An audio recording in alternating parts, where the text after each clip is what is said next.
Bienvenue dans ce nouveau numéro de Talk Afrique sur Média 1. Nous utilisons des appareils électroniques, ce qui n'est pas mauvais, mais ces appareils en fin de vie deviennent des déchets et polluent notre environnement. D'ailleurs, l'Afrique a généré près de 3 millions de tonnes de déchets d'équipements électriques et électroniques en 2019, soit près de 3 kg par habitant dans 49 pays africains. Ces déchets ou encore ces D3E comportaient des matières premières considérables. En plus, seuls 13 pays africains sur les 43 analysés détiennent une politique nationale de régulation et de gestion des déchets d'équipements électriques et électroniques, à l'image du Sénégal, de la Côte d'Ivoire, du Ghana, du Togo, entre autres. Quels sont les efforts fournis par nos États et les organismes privés concernant la gestion de ces déchets? Les stratégies mises en place sont-elles efficaces? Quelle est donc la part de responsabilité de toutes les parties prenantes? Restez avec nous si vous voulez en savoir plus. Deux invités sur ce plateau. Nous recevons Chérou Gassama, chef de division e-déchets à Sénégal Numérique. Merci d'être avec nous. Merci beaucoup Sirmi de m'avoir invité à Talk Afrique sur Medi 1 TV. C'est un honneur pour moi vraiment d'assister, n'est-ce pas, de participer à ce débat sur l'Afrique. Merci beaucoup. En face de vous, nous avons Modou Fall. Vous êtes gestionnaire de projet des déchets électroniques à l'Institut mondial pour la croissance verte. Merci d'être là. Merci beaucoup, Sirmi, pour l'invitation à l'émission Talk Afrique Medi 1 TV. Donc c'est un honneur pour moi de participer à cette émission et de discuter sur les questions liées à la gestion des déchets d'équipements électriques et électroniques en Afrique. Très bien, je disais à l'entame de mes propos, l'Afrique a généré près de 3 millions de tonnes de déchets d'équipements électriques et électroniques en 2019. Monsieur Gassama, pensez-vous que ces pays africains mesurent la gravité de ces déchets? Alors, pour répondre à cette question de manière précise, je dirais à la fois oui et non. Oui, tout simplement parce que les années 2000 ont été un déclic pour certains pays africains de comprendre véritablement la problématique, n'est-ce pas, qui tournait autour de la gestion des déchets des équipements électriques et électroniques, communément appelés e-waste. Nous nous sommes rendus compte en fait que les pays africains étaient le réceptacle de beaucoup, n'est-ce pas, de déchets d'équipements électriques et électroniques venant des pays européens et des pays de l'Amérique du Sud. Alors, la question s'est posée véritablement de savoir exactement quelle était l'utilité véritablement de ces équipements électriques et électroniques, dans la mesure où ces équipements nous venaient et avaient une durée de vie relativement courte. Donc, la problématique s'est posée et nous sommes appesantis sur cette question. Donc, je dirais que dans un premier temps, effectivement, les pays africains ont commencé à essayer de voir exactement, de mesurer l'impact que posait la gestion de ces déchets d'équipements électriques et électroniques. À la fois, non, tout simplement parce que du point de vue réglementaire, beaucoup de pays africains n'ont pas pu mettre sur place un cadre juridique et réglementaire approprié à l'image des pays européens. Donc, à la question de savoir si les pays africains mesuraient l'impact, je dirais oui, à la fois oui et à la fois non. Alors, les appareils électroniques, électriques, ces déchets, on va dire, il y a quand même des risques qui sont autour. Ces appareils, une fois en contact avec de l'eau, suscitent quand même quelque part, on va dire, des éléments toxiques, parce que ça se dégrade. Monsieur Fall, concrètement, quels risques courent les populations? Merci beaucoup pour la question. Donc, le risque que courent les populations, c'est en lien avec la contenance de ces équipements. Parce que les équipements électriques et électroniques arrivés en fin de vie sont classés dans la famille des déchets dangereux parce que tout simplement, ces équipements contiennent des substances dangereuses qui peuvent contaminer la nature, l'environnement, mais également dégrader la santé de l'homme. Donc on peut citer des substances telles que le mercure, le cadmium, le plomb, qui ont des nuisances qui peuvent en tout cas nuire à la santé de la population si ces déchets-là ne sont pas bien gérés. Donc aujourd'hui, dans les pays développés, comme l'a dit mon homologue Gassama, donc qui ont un cadre réglementaire bien régi, donc qui encadre des pratiques de traitement de ces déchets-là, donc mettre en place des installations classées qui ont la capacité de traiter de manière écologiquement rationnelle donc ces déchets d'équipements électriques et électroniques pour éviter ces nuisances sur l'environnement mais également sur la santé de l'homme. Et qu'est-ce qu'il faut faire pour préserver justement la santé des populations? Vous venez de parler des risques. Qu'est-ce qu'il faut faire en ce moment-là? Donc pour préserver la santé, donc, il faut dans un premier temps bien préparer les acteurs donc, qui évoluent sur la filière de gestion de ces D3E-là. Il faut mettre en place des unités spécialisées sur le traitement de ces types d'équipements, que ce soit le démantèlement, donc il y a une technique de manière standard qui est pratiquée dans certaines usines, légalement établies, mais également dans des centres comme le centre de travail aux handicapés de l'Agence de l'informatique de l'État, donc qui est devenu maintenant société numérique. Donc ce sont ces installations-là qu'il faut mettre en place et vraiment bannir tout ce qui est traitement anarchique, comme ça se fait au niveau de certaines décharges ou bien certaines pratiques. Nous allons parler également de la politique nationale de régulation et de gestion des déchets d'équipements électriques et électroniques. Beaucoup de pays sont en train de prendre des initiatives dans ce sens-là. C'est le cas pour le Sénégal, la Côte d'Ivoire, le Ghana, comme je le disais tout à l'heure. On va parler du Sénégal tout à l'heure. Concernant d'abord d'autres pays, comment ça se passe aujourd'hui? Alors, sur le plan réglementaire, comme vous l'avez dit, donc le ratio est plus ou moins faible. À première vue, le ratio est très faible par rapport au nombre de pays africains qui ont eu à avoir au moins une démarche dans le cadre de la réglementation de la gestion des déchets. Certains pays, quand même, ont fait des efforts. Et c'est le cas, par exemple, du Bénin. C'est le cas, si je veux dire, par exemple, de la Côte d'Ivoire, qui ont tant bien que mal essayé de réorganiser. En Afrique du Sud, quand même, ils sont beaucoup plus avancés. Ce qu'il y a à dire, c'est que les efforts se sont faits, mais disons un peu dans la précipitation. Parce que ce qu'il y a lieu de faire véritablement dans ce secteur, c'est que l'ensemble des équipements, n'est-ce pas, comme l'Afrique n'est pas en fait des producteurs, les Africains ne sont pas des producteurs d'équipements électriques et électroniques.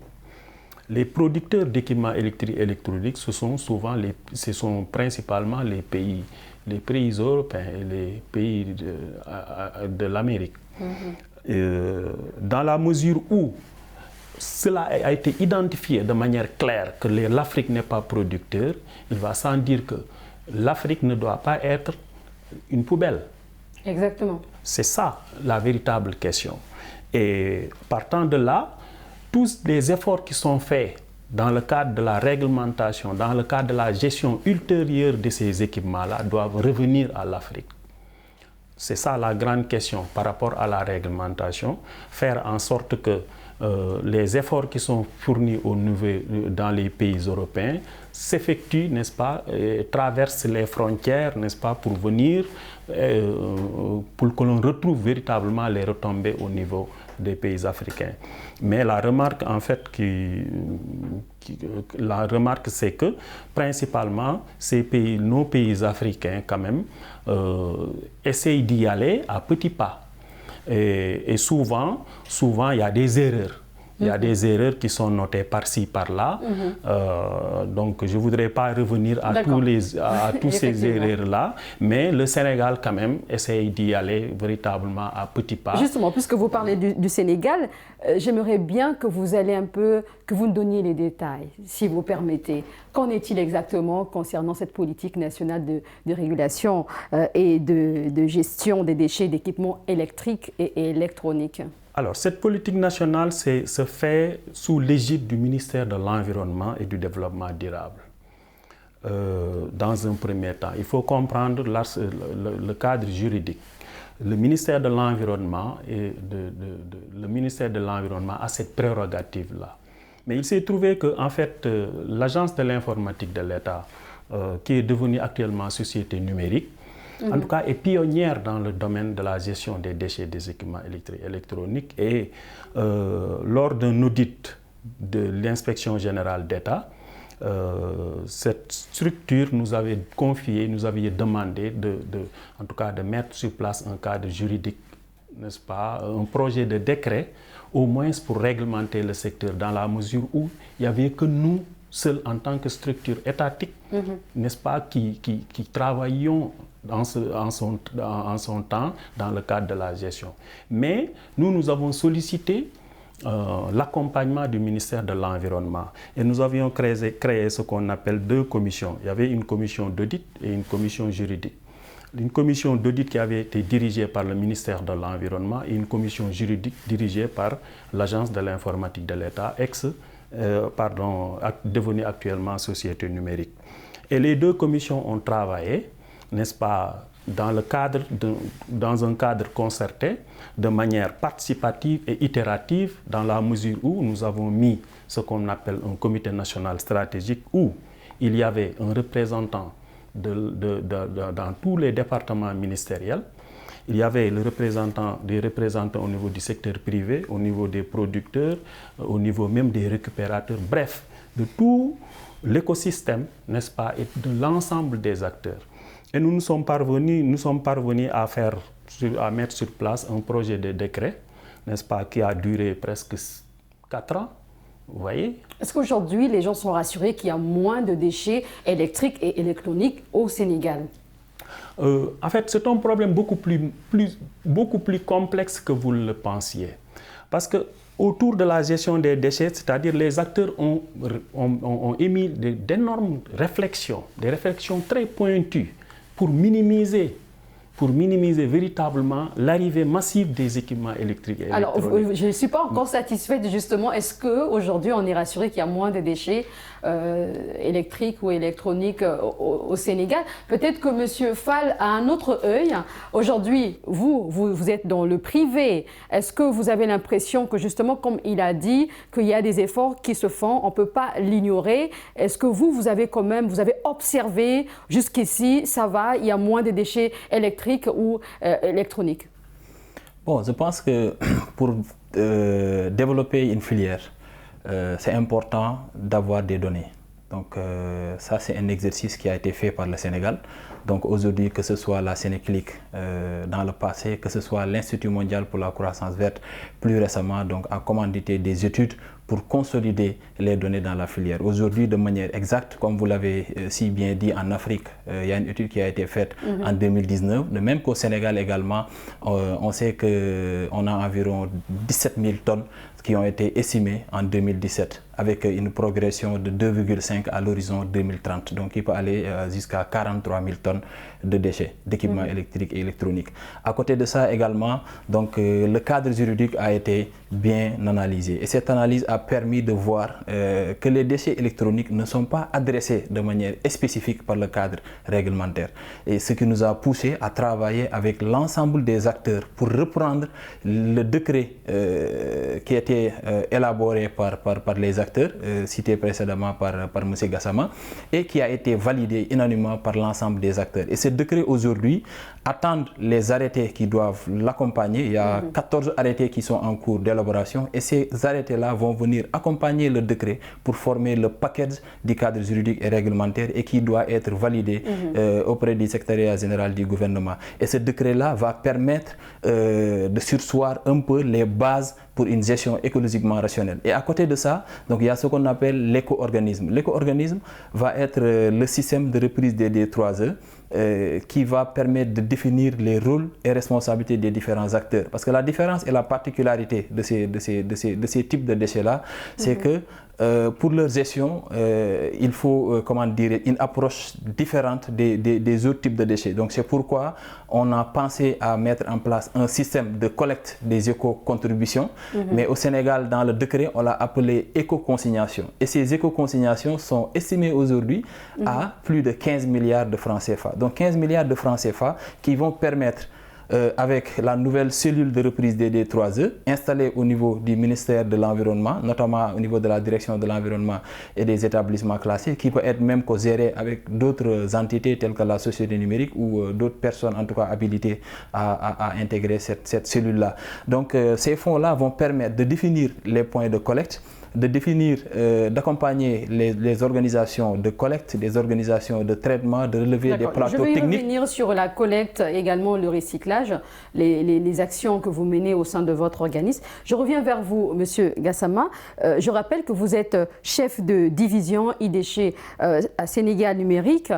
Quelles sont les actions concrètement que vous menez au sein de votre organisme aujourd'hui? Tout à l'heure, vous avez déjà commencé à en parler. Nous voudrions savoir un peu plus.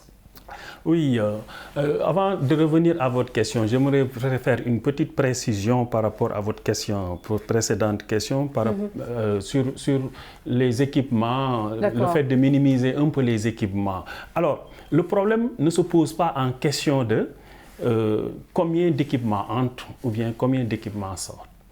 Ça, c'est de un. Vous savez, nous sommes un pays africain, un pays en voie de développement.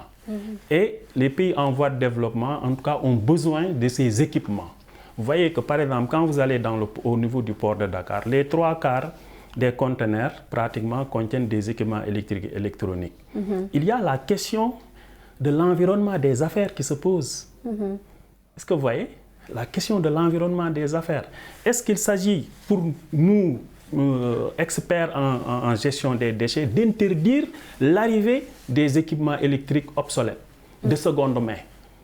Si on le fait, l'environnement des affaires, n'est-ce pas, l'économie va en pâtir. Maintenant, il y a quand même une différence entre ces appareils de seconde main et les déchets électriques et électroniques. Ce n'est pas pareil. Oui, oui. En fait, vous savez, les douanes sénégalaises ne font pas de différence entre un matériel de seconde main et un déchet d'équipement électrique et électronique. Le matériel de seconde main a une durée de vie relativement courte. C'est un matériel qui, au bout d'une année ou bien de 3 mois, devient déchet d'équipement électrique et électronique.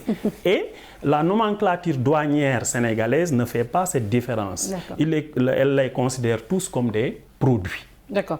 Alors, des téléphones portables, des ordinateurs de bureau, des téléviseurs, sont entre autres appareils électroniques qui durent généralement 3 à 8 ans avant de devenir des déchets. Monsieur Fall, vous allez juste nous expliquer un peu les stratégies que vous mettez en place au sein de votre organisation pour la collecte et le recyclage de ces déchets, justement. Donc aujourd'hui, les stratégies que nous mettons en place sont des stratégies pour asseoir un cadre juridique et réglementaire. Donc notre approche, c'est de doter dans un premier temps le Sénégal un cadre juridique, réglementaire, notamment le projet de décret et ses arrêtés. Mais à côté de cela, donc, c'est mettre en place un système de reprise des D3E. Et c'est ce système de reprise-là qui va organiser la filière. Donc on va définir la stratégie nationale pour la collecte des D3E. Donc on va accompagner les organisations de collecte, les organisations de traitement, va financer la recherche et développement pour ce qu'on appelle l'éco-conception.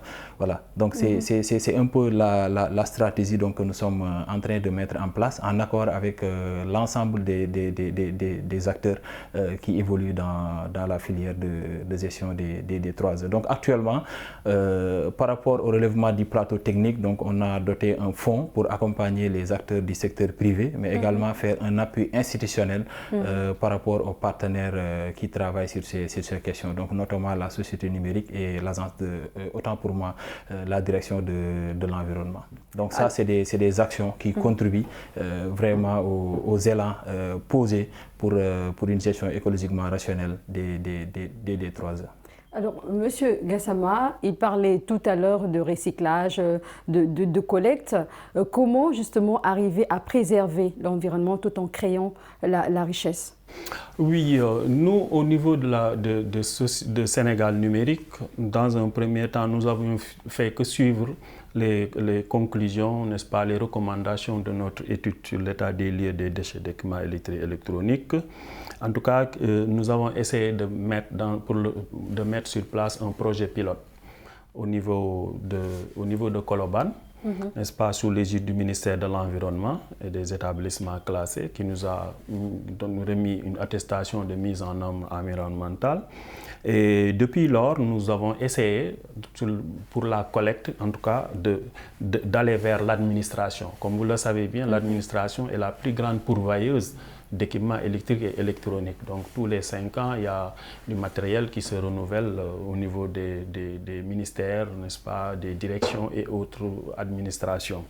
Alors c'est sur ces entrefaits que nous avions saisi en son temps le Premier ministre Mohamed Boun Abdallah Dionne, qui avait signé une circulaire qui demandait à toute l'administration sénégalaise de nous remettre leurs déchets d'équipements électriques et électroniques. Ça, c'est sur le plan administratif, sur le secteur public. Pour le secteur privé, nous avons essayé de présenter le projet à plusieurs sociétés sénégalaises de la place qui nous ont fait confiance, avec qui nous avons des conventions pour leur gérer, n'est-ce pas, leurs déchets d'équipements électriques et électroniques. Parce que le Code de l'environnement, bien entendu, voudrait que toute structure publique, n'est-ce pas, privée, toute personne morale, n'est-ce pas, ou bien physique qui détient un déchet a l'obligation soit de les traiter ou bien de les faire traiter. Donc c'est sur ces faits que ces entreprises privées qui nous ont fait confiance quand même, nous leur essayons de gérer leurs déchets d'équipements électriques et électroniques. En retour, nous leur offrons, nous mettons à leur disposition, n'est-ce pas, des attestations, n'est-ce pas, qu'ils pourront mettre à contribution dans le cadre de la qualité, sécurité, environnement. Nous voyons bien vraiment les efforts que vous êtes en train de fournir, mais j'aimerais bien qu'on aille un peu plus au-delà. Je vais parler d'autres pays africains.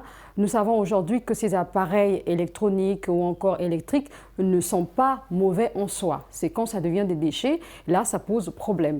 Alors sur cette question-là, Monsieur Gassama, comment préserver l'environnement tout en créant la richesse pour soutenir l'économie africaine, en tout cas au-delà du Sénégal, je veux dire? Voilà, au-delà du Sénégal, c'est-à-dire qu'il y a une économie circulaire autour de la gestion des déchets d'équipements électriques et électroniques. Maintenant, c'est devenu une mine urbaine avec les équipements électriques et électroniques. Il y a des substances très valorisables au niveau de l'ensemble des équipements qui nous entourent. Il y a du cuivre, il y a du fer, il y a de l'aluminium, n'est-ce pas? Il y a des matières premières, n'est-ce pas, à haute qualité. Tant et si bien que de nos jours, on n'a plus besoin de prendre un tracteur, de prendre une pelle mécanique avec des machines, des grosses machines avec les appelées crap pour aller déterrer vraiment des sous-sols on n'a plus besoin de cela. Il suffit justement de récupérer les déchets d'équipements électriques et électroniques et par le biais de certains traitements, n'est-ce pas, appelés densification et par la mise en place de certaines fonderies pour récupérer vraiment les matières premières qui tournent qui sont dans les déchets d'équipements électriques et électroniques. Alors, nous, au niveau du Sénégal, dans un premier temps, on est en train d'œuvrer pour la mise en place d'un centre régional. Vous insistez beaucoup sur le Sénégal. Oui, je veux dire, nous avons, c'est-à-dire que nous avons essayé de mettre, parce que c'est des unités quand même qui coûtent pas moins de 30 millions d'euros. C'est des unités énormes pour cela. Et même en Europe aussi, c'est comme ça. C'est-à-dire que c'est un pays, c'est des spécificités. Un pays est appelé à gérer tel type de matériel. D'autres pays sont spécialisés sur d'autres types de matériel. Monsieur Fall, tous les pays africains ne disposent pas toujours de mécanismes efficaces de contrôle de l'état des équipements importés d'Europe qui sont largement déversés en Afrique. Que faut-il faire pour y remédier? Je pense que ce qu'il faut faire dans un premier temps, c'est qu'il faut que ces pratiques-là cessent, parce que l'Afrique ne doit pas être un dépotoir, parce qu'aujourd'hui on doit veiller vraiment à notre environnement, à notre qualité de vie, et pour cela donc on doit avoir vraiment des cadres réglementaires qui sont contraignants à certaines pratiques. Et la difficulté que rencontrent certains pays pour mettre en place des unités, donc c'est le coût énorme de ces installations, mais également c'est le gisement, parce que souvent le gisement donc, de nos pays africains peut-être ne justifie pas l'installation d'unités de traitement des déchets. Donc c'est pourquoi il faut vraiment faire le focus sur tout ce qui est formation, sensibilisation pour le changement des comportements, mais également voilà, donc, associer l'ensemble des acteurs tels que le secteur informel qui est très dynamique dans cette filière, être à niveau et donner donc, les équipements aux installations. Ces déchets électroniques ou encore électriques, ça crée de l'emploi. Est-ce que vous pensez qu'il faut vraiment régulariser ce point-là, cet aspect? Absolument. Je crois bien que c'est un secteur vraiment qui crée beaucoup d'emplois, de la récupération au traitement, en passant par les procédés de démantèlement, voilà, au procédé de tri et autres.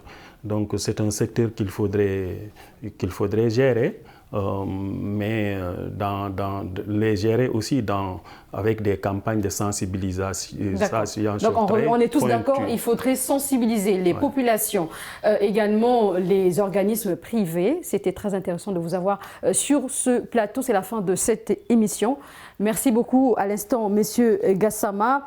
Vous êtes chef de division e-déchets à Sénégal Numérique. Merci d'avoir répondu à nos questions. C'est moi.